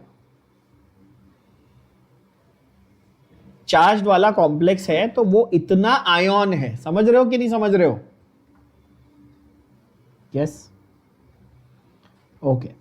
Then you have FeH2O 5 times NCS। NCS क्या होता है? NCS thiocyanato. अच्छा, थायोसाइनेटो, अब जरा यहां पर थोड़ा सा अगेन ट्रिकी कॉन्सेप्ट, जबरदस्त थोड़ा सा ट्रिकी चीज है, ध्यान से समझना। साइनेटो, आइसोसाइनेटो, ये वर्ड यूज कर सकता हूं क्योंकि साइनाइड आइसोसाइनाइड CnNC, तो थायोसाइनेटो N और थायोसाइनेटो S ये एक ऑप्शन था, या थायोसाइनेटो और आइसोथायोसाइनेटो, एक ही बात हो गई। यस और नो? समझा कि नहीं समझा? बाउंसर गया, लिखता हूं समझ में आएगा। पहले ये बताओ कि होमोलेप्टिक है हेट्रोलेप्टिक है? हेट्रो। कितने लाइगेंड है? 5 वाटर हैं और 1 थायोसाइनेटो है। Water is called aqua, thiocyanato is called thiocyanato. A पहले आता है कि टी पहले आता है? ए आता है, मतलब वाटर पहले आएगा, एक्वा पहले आएगा। कितने वाटर है? 5, तो पेंटा एक्वा से शुरुआत होगी। समझ में आई बात? छोटी छोटी चीजें नोट करना। पेंटा एक्वा में एक्वा का ए लिखने का कि नहीं लिखने का? लिखने का, दोनों का लिखने का। तो penta, actually the pronunciation is aqua, not even aqua, it is aqua। तो पेंटा aqua। अच्छा, NCS है तो MDH वाले अंकल याद आ गए, आंखें भर आए। क्या है NCS? कौन है भाई NCS? बताओ। आइसोथायोसाइनेटो, क्या ये बात सही है? आइसोथायोसाइनेटो ये सही है। क्या मेरे पास ये भी ऑप्शन था, मैं ऐसा लिख सकता था थायोसाइनेटो N, क्या ये भी सही होता? दोनों ऑप्शन थे, दोनों करेक्ट है, चिंता नहीं करो। आपको जो मन करे लिख सकते हो दोनों में से, गलत कुछ मत लिखना बस। आइसोथायोसाइनेटो, ठीक है। आयन का चार्ज कितना बताओ? ऑक्सीडेशन नंबर कितना? 3। कैसे कैलकुलेट किया? आइसोथायोसाइनेटो NCS का -1 चार्ज होता है, वाटर न्यूट्रल है, ओवरऑल 2+ है, तो आयन का कितना था? 3+। सही है, ये आयन है। हाँ ठीक है, पूरा नाम समझ में आया? किसी को कोई डाउट, कोई सवाल? अब मैं आयन को लिखना भूल गया। देखो, एक्साइटेड मतलब क्या है? कहाँ बैठा हूं, किससे बात कर रहा हूं, क्या बात कर रहा हूं, समझते नहीं हो यार तुम लोग। चलो, हाँ, आइसोथायोसाइनेटो आयन होगा कि फेरस होगा? आयन होगा। आयन, आयन, वाह वाह वाह, ion followed by ion, iron, ion. हाँ, अगला सवाल, अगला क्वेश्चन, अगला structure. PTEN twice, SCN twice. EN is what? EN is what? It's a ethylene diamine, yes, but it's a bidentate ligand बच्चों। तो bidentate 2 है, तो डाई लिखूं कि bis डाई लिखूं? bis डाई लिखेंगे। bis डाई लिखेंगे तो मतलब मैं ऐसे लिखूंगा bis। अच्छा, ये भी भूलना मत, इथिलीन डायमाइन को E से चालू होता है, थायोसाइनेटो को T से चालू होता है, तो सवाल ही नहीं है, तो इथिलीन डायमाइन पहले आएगा। तो bis इथिलीन डाई अमाइन, इसका ये मतलब नहीं है कि वो 20 है. There are not 20 ethylene diamine molecules, there are only 2. ठीक है गधों, 20 मतलब वो 20 वाला 20 नहीं है, please. Comes on the Latin word. अच्छा यहां पर नोट करना, ये अमाइन है एम, ये अमीन है डबल एम, दिख रहा है? यस और नो, मिस्टेक नहीं चाहिए. बिस इथिलीन डाई अमाइन, यस. फिर थायोसाइनेटो कितना है? 2. तो डाई थायोसाइनेटो, यस और नो. प्लैटिनम पे कितना charge? Ethylene diamine neutral molecule है, थायोसाइनेटो -1 है, तो ओवरऑल कितना हुआ? 2 है, मतलब 2 माइनस, तो ओवरऑल प्लैटिनम कितना हुआ? 4+. बात समझी हाँ कि ना? सबको समझा? ऑक्सीडेशन नंबर कैसा आया? जिनको नहीं समझा यहां पे फोकस करो, मुझे मालूम है कुछ लोगों को नहीं समझा होगा. ये ओवरऑल इसका कॉम्प्लेक्स का चार्ज कितना है गधे बच्चों? 2+, मतलब इक्वल टू +2 हुआ. बोलो यस और नो. ये जो नंबर है वो यहां आ जाता है. ठीक है, अभी प्लैटिनम चाहिए. इथिलीन डायमाइन 0, क्यों? क्योंकि न्यूट्रल है. और थायोसाइनेटो का 2 इंटू -1, तो इसलिए प्लैटिनम हो गया +4. क्लियर? और +4 को मैंने रोमन नंबर में वहां लिख दिया. अब एकदम क्रिस्टल क्लियर हुआ बच्चा लोग? यस, बहुत बढ़िया. मेटल कौन सा है, प्लैटिनम या प्लैटिनेट? मेटल है प्लैटिनम. और ये 4, और ऑब्वियसली आगे क्या आएगा? आयन. आयन है ना?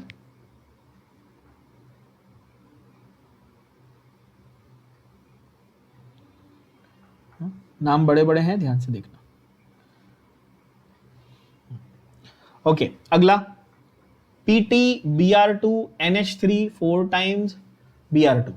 अब यहां पर एक यूनिक चीज आपको देखने मिली कि सर बॉक्स के अंदर भी ब्रोमीन है और बॉक्स के बाहर भी ब्रोमीन है कि नहीं बच्चों? बॉक्स के अंदर भी ब्रोमीन, बॉक्स के बाहर भी ब्रोमीन. अंदर और बाहर दोनों में Br- है, दोनों में चार्ज सेम है, बट अंदर उसका नाम ब्रोमो है और बाहर उसका नाम ब्रोमाइड है. पूछो क्यों? क्योंकि काउंटर आयन का नाम क्या होता है? Bromide, chloride, fluoride, iodide, hydroxide, बरोबर. लेकिन जब वो बॉक्स के अंदर जाता है, जब वो लाइगेंड बनता है, उसका नाम क्या हो जाता है? ब्रोमो, क्लोरो, फ्लोरो, ये नाम हो जाता है. तो आप सिर्फ नाम देख के भी बता सकते हो कि वो बाहर है कि अंदर है, यस और नो. यही तो बेस्ट बात है इसकी, यही तो मजे है इसके. ध्यान से देखना. अच्छा, प्लैटिनम के ऊपर कितने ये हैं, क्या बोलते हैं, कितने लाइगेंड है? 6 लाइगेंड.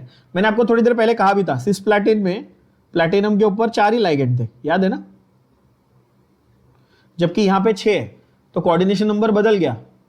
वर्नर्स थियरी का वो जो एक्सेप्शन मिला आपको यहां पे आयन के जैसा, है ना? ये नोट करते जाना, छोटी छोटी चीजें बच्चों. खैर, प्लैटिनम के ऊपर 6 लाइगेंड है. ओके, वो होमोलेप्टिक है हेटेरोलेप्टिक है? हेटेरो.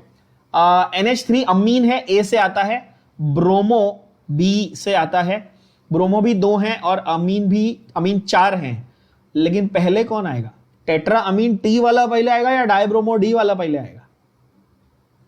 टेट्रा अमीन पहले आएगा, बिकॉज टेट्रा को नहीं गिनने का, अमीन को गिनने का. समझा कि नहीं समझा? मिस्टेक नहीं करेंगे बच्चा लोग. टेट्रा अमीन, दोनों ए भी लिखने का है और डबल एम को ध्यान से लिखने का है. Tetra ammine. डाई ब्रोमो की डाई ब्रोमाइड?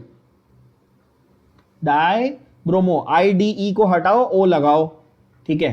प्लैटिनम या प्लैटिनेट? प्लैटिनम या प्लैटिनेट? प्लैटिनम. काय को? क्योंकि काउंटर आयन नेगेटिव है, तो ओवरऑल कॉम्प्लेक्स पॉजिटिव है. प्लैटिनम पे ऑक्सीडेशन स्टेट कितना है? ब्रोमीन 2- था. ओवरऑल कॉम्प्लेक्स कैसा था? 2+ है. अमोनिया न्यूट्रल है, तो ओवरऑल प्लैटिनम कैसा है? +4 है. समझे? यस. उसके बाद ये मत भूलना ब्रोमाइड है. अच्छा, ब्रोमाइड लिखूं कि डाई ब्रोमाइड लिखूं? काउंटर आयन का नंबर लिखने का क्या? नहीं. क्लियर हुई बात? बोलो हाँ या ना. मतलब लेफ्ट टू राइट तो तुम लोग नॉर्मल तरीके से ही फॉलो करते हो. पहले अगर कैटायन होता तो कैटायन का नाम लिखते, एंड में एनायन है काउंटर आयन तो एनायन का नाम लिखोगे. उसमें तो कोई रॉकेट साइंस नहीं है. बोलो हाँ या ना. इजी लग रहा है बच्चा लोग? यस. चलो अगला वाला करते हैं फटाफट. अगले में कार्बोनेट है तो कार्बोनेट का क्या हो जाएगा, कार्बोनेटो। और NH3 है वो अमीन हो जाएगा। कितने अमीन हैं, 5। कार्बोनेट पहले आएगा कि अमीन पहले आएगा, अमीन पहले आएगा, तो पेंटा अमीन कार्बोनेटो। कोबाल्ट या कोबाल्टेट, कोबाल्ट, कोबाल्ट का ऑक्सीडेशन नंबर कितना, अमोनिया तो न्यूट्रल, अमोनिया तो न्यूट्रल, कार्बोनेट जो है वो तो 2- होता है, तो ओवरऑल कैसा है, ओवरऑल कोबाल्ट कितना हो गया फिर 3। और बाहर क्या है, क्लोरीन, क्लोरो या क्लोराइड, क्लोराइड, क्लोरीन नहीं बोलना, क्लोरो भी नहीं बोलना, क्लोराइड। क्लोराइड देख के समझ गए कि अच्छा ये काउंटर आयन है, क्लोरो बोलता तो यहां आता अंदर, समझ गए। अगला वाला, कितने वाटर मॉलिक्यूल, नेक्स्ट वाले में, अच्छा एक्वा पहले आएगा कि अमीन पहले आएगा, दोनों ए से हैं, हाँ, तो कैट और कॉट डिक्शनरी वही हालत है ना, पहले अमीन आएगा बाद में एक्वा आएगा। अमीन, अच्छा अमीन अकेला है कि 5 है, अच्छा 5 है, तो पेंटा अमीन, पेंटा अमीन अक्वा। कोबाल्ट या कोबाल्टेट, कोबाल्ट कितना आएगा 3, काउंट कर लो, ऑक्सीडेशन नंबर आ रहा है 3। आयोडाइड या ट्राई आयोडाइड या आयोडो, आयोडाइड, ट्राई आयोडाइड नहीं, ऑफ कोर्स नहीं, ट्राई आयोडाइड नहीं, क्यों, क्योंकि बॉक्स के बाहर है, जो बॉक्स के अंदर है उसी का नंबर लिखने का, बॉक्स के बाहर उसका नंबर नहीं लिखने का। क्या एकदम इजी लग रहा है, फटाफट हो रहा है, यस। अल्फाबेटिकल ऑर्डर वाला फंडा, सारे तरीके के इसमें आ गए, बस मजा आता है इसको ऐसे सॉल्व करके प्रैक्टिस करने का, मैंने सारी प्रैक्टिस कराई दी वैसे। चलो लास्ट के 3 फटाफट लिखो, फटाफट लिखो अगले 3। अच्छा nitrito N, tri nitrito N और ट्राई अमीन, पहले कौन लिखूं, पहले कौन सा लिखूं, ट्राई अमीन, ट्राई अमीन, फिर ट्राई नाइट्राइटो या नाइट्राइडो, एन या सी या ओ, सॉरी एन या O, N, tri nitrito N. Cobalt या कोबाल्टेट, नेगेटिव तो है नहीं, पॉजिटिव या न्यूट्रल दोनों में कोबाल्ट ही रहेगा। चार्ज कितना है, ओवरऑल न्यूट्रल है, तो कोबाल्ट का ऑक्सीडेशन स्टेट क्या है, क्योंकि नाइट्राइटो इज -1, वैसे 3 थे, तो कोबाल्ट कितना होना चाहिए था, +3, तभी ओवरऑल न्यूट्रल हुआ, क्योंकि अमोनिया तो कोई चार्ज लेके नहीं आया है। क्या ये बात समझी, इजी है, यस। नेक्स्ट वाला, then next one is very easy, penta carbonyl, penta carbonyl iron, iron या ferrous, iron obviously, because yes. ये क्या है, उसके ऊपर ऑक्सीडेशन स्टेट कुछ नहीं है, कोई चार्ज ही नहीं है, कार्बोनिल भी न्यूट्रल होता है, यहां पे आयन भी न्यूट्रल है, तो ओवरऑल क्या लिखूं, ओ, लैटिन, रोमन, रोमन, रोमन, इसमें सब बोलोगे सर आप क्या केमिस्ट्री पढ़ाते हो, ग्रीक, रोमन, लैटिन, कहां कहां घुसाते रहते इसमें, हाँ।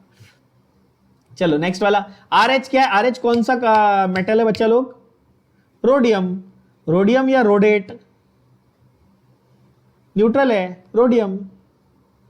अच्छा कितने, 3 अमीन, तो ट्राई, ट्राई ना, ट्राई अमीन, और फिर ट्राई थायो साइनेटो, नॉट साइनाइटो, साइनेटो, रोडियम, रोडियम, थायोसाइनेटो लिख दिया तो समझ गए कि S है, और थायोसाइनेटो N मतलब कि मैं NCS लिख देता, ऐसे आप समझ जाते, ठीक है। थायोसाइनेटो N, चलो just for variation, just for fun, ऐसा एक वेरिएशन भी लिख लेते, थायोसाइनेटो N, ये भी सही है, okay. Then you have rhodium of course, and उसका ऑक्सीडेशन स्टेट कितना है रोडियम का, तो अमोनिया तो न्यूट्रल होता है, NH3 तो न्यूट्रल होता है, थायोसाइनेटो का चार्ज होता है -1, तो ओवरऑल 0 है, मतलब कि इसका कितना है 3।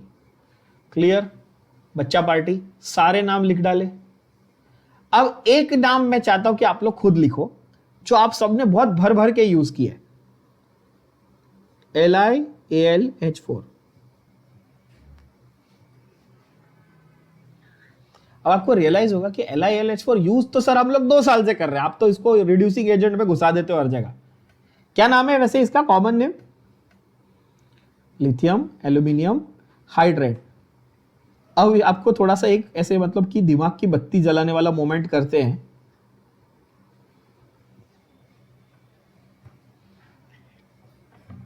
ये सोचने वाली बात है ना कि एल्यूमिनियम वैसे कहां से 4 बॉन्ड बना रहा है हाइड्राइड के साथ? एल्यूमिनियम की तो वैलेंस ही 3 है यार।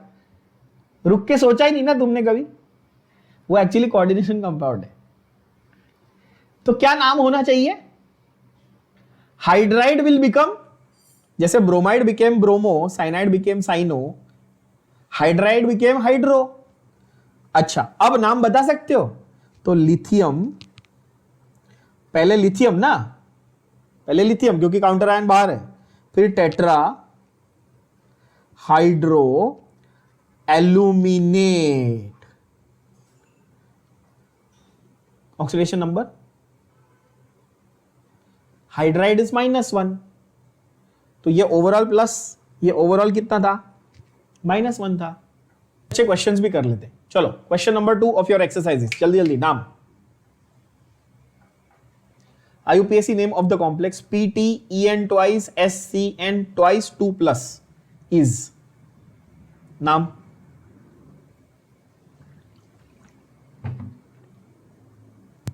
यस, नाम इजी है, बिस इथिलीन डायअमाइन। अच्छा, वो जो ब्रैकेट देखो उन्होंने, मतलब कितने हाफ हार्टेड अटेम्प्ट्स हैं इनके।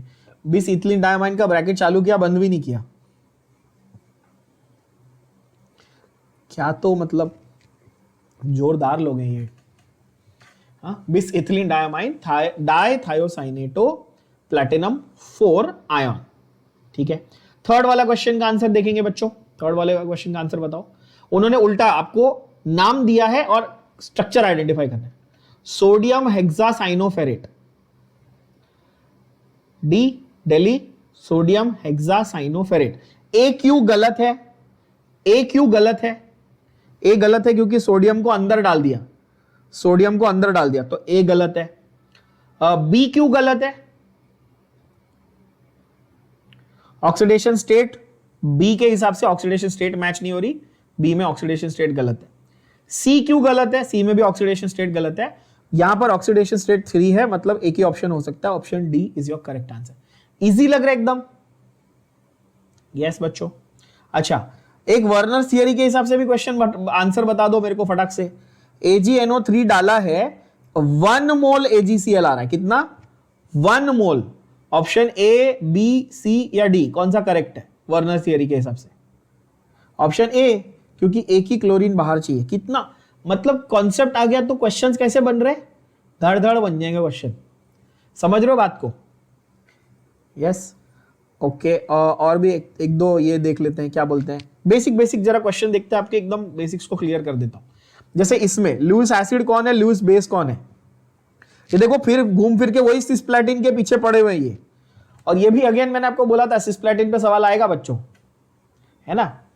बताओ इसमें लुईस एसिड कौन है, लुईस बेस कौन है?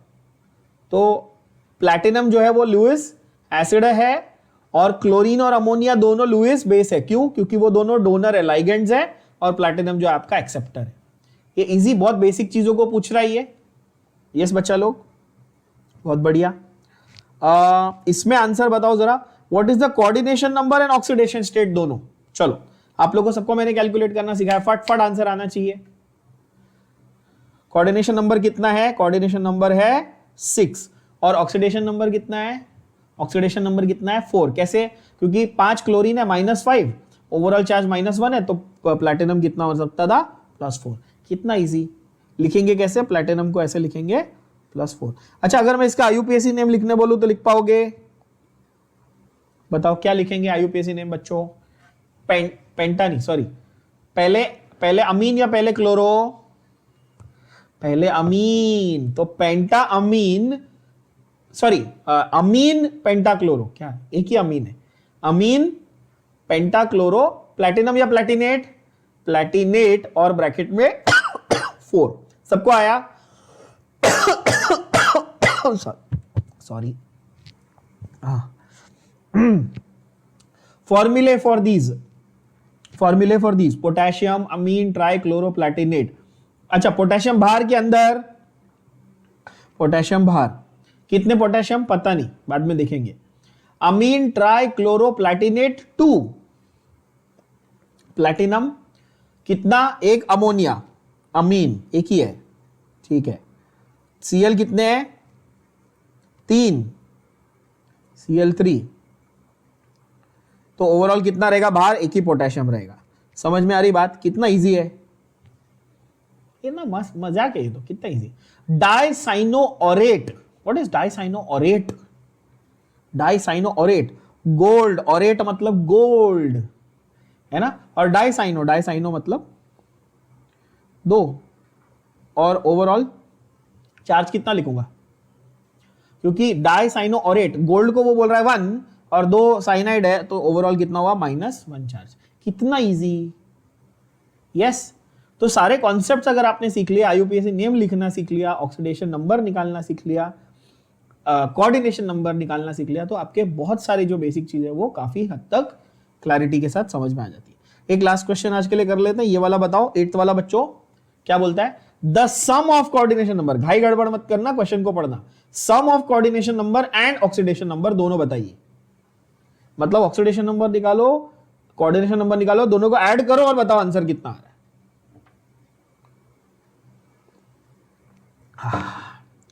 कोऑर्डिनेशन नंबर कितना है, कोऑर्डिनेशन नंबर कितना है, En twice C2O4, coordination number कितना हुआ, तो अपने पास कोऑर्डिनेशन नंबर हो गया 6। ऑक्सीडेशन नंबर कितना है बच्चों, ओवरऑल -1 चार्ज है, सॉरी +1 चार्ज है, ओवरऑल +1 चार्ज है क्योंकि क्लोरीन बाहर है। इथिलीन डायमाइन न्यूट्रल है, ऑक्सलेटो 2- है, तो मेटल का चार्ज कितना है, +3। मेटल का ऑक्सीडेशन नंबर कितना है, +3। 6 और 3, आंसर क्या आया, 9। क्या ये बात समझ में आई, बोलो हाँ या ना। एकदम बढ़िया, तो आंसर आ गया आपका 9। क्वेश्चंस बन रहे हैं सबसे, यस, कॉन्फिडेंस आ रहा है। चलो और एक कर लेते हैं, अब लगे हाथ एक और कर लेते हैं। इसका स्ट्रक्चर बताओ, इसका क्या होगा, फॉर्मूला क्या आएगा बच्चों, tetra amine platinum chloride, tetra amine platinum chloride. Platinum है, NH3 कितनी बार है, 4 बार है। टेट्रा है कि 4 है, 3 है, तो PtNH3 4 टाइम्स, और Cl2 क्या रहेगा, बाहर रहेगा, कितना, 2 या 3 या 4, 2 Cl2, क्योंकि अमीन न्यूट्रल है, अमीन न्यूट्रल है तो प्लैटिनम का 2 चार्ज है +2, तो Cl भी बाहर 2 रहेंगे उसको बैलेंस करने के लिए। कितना इजी, मजाक क्वेश्चन यार, कम ऑन, सही है। आई होप ये बात समझ में आ रही सब बच्चों को, यस। तो यहां तक इसको कंप्लीट कर लेते हैं।